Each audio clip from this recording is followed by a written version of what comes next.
two-wheel Hana Remington 597 repair and issues resolved, take one. Okay, welcome to another exciting episode of two-wheel Hana. We're going to do a little bit of something a little different here. The original idea of my the original idea that I had for this YouTube channel was actually to be called Two Wheels and Tannerite, because of the fact that I wanted to talk about the interplay and history of firearms and bicycles. A lot of people don't understand or know about the history of steel frame manufacturing and how some of the same technologies that made for really good barrels also translated directly into really good bicycle frames. You know, ideas of butting, ribbing, metallurgy, heat treatment, and so on and so forth. All of these ideas have an interplay between bicycle frames and firearms. What a lot of people don't even know about is like the history of like Orbea bicycles, BSA, British Small Arms. There's like 2 or 3 other companies that still exist that at one point made firearms but now make bicycles, and a lot of people don't know that. So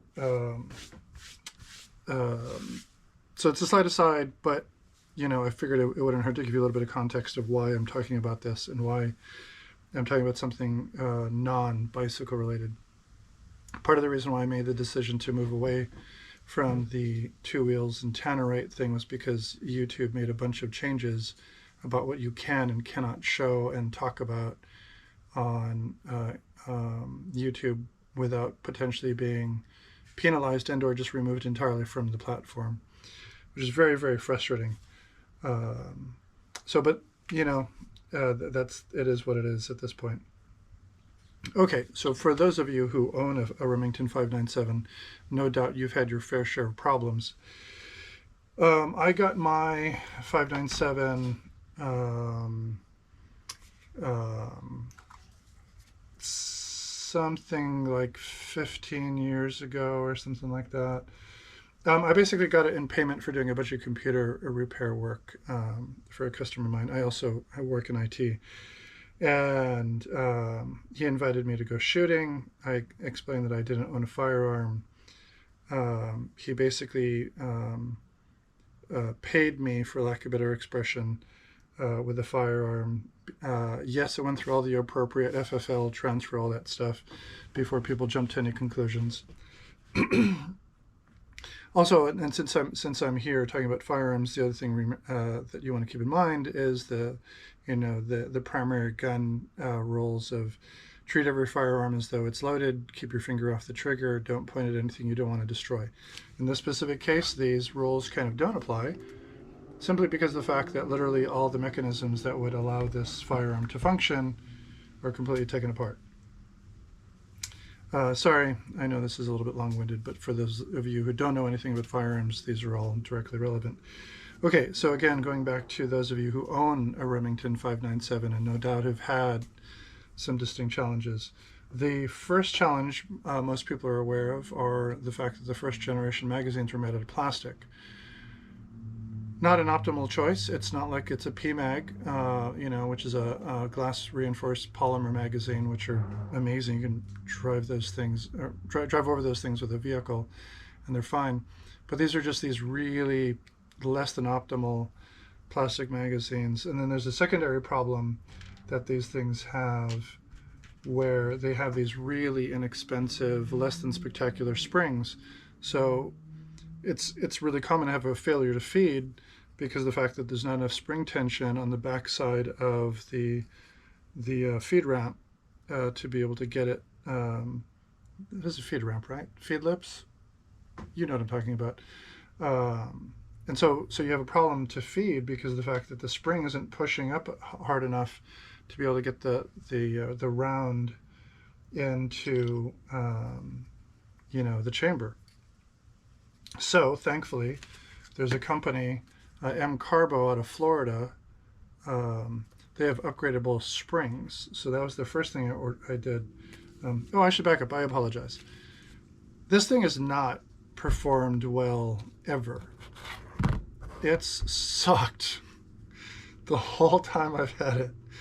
I've had failure to feed, failure to extract, double feeds, um, just soft primer strikes, just non-stop problem. And recently, after going to the range, it drove me insane, and the idea of not fixing it just was unacceptable.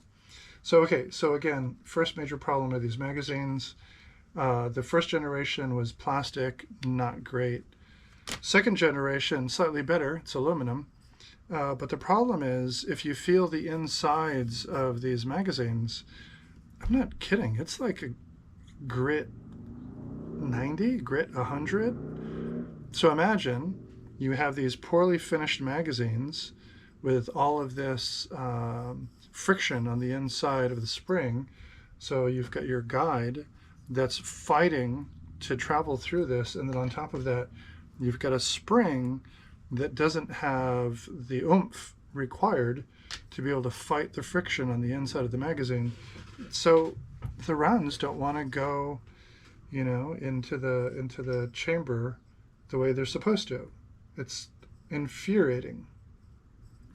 So the first thing I did is I ordered these M-Carbo springs to replace it. I'm going to be totally honest with you. I'm going to go a little bit crazy.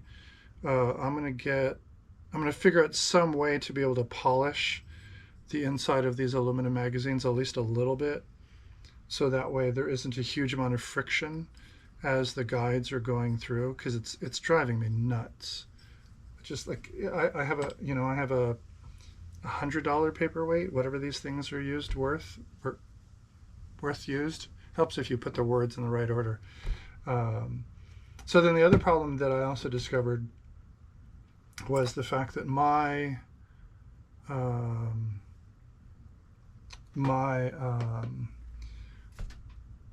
I can't believe I just forgot what this is called.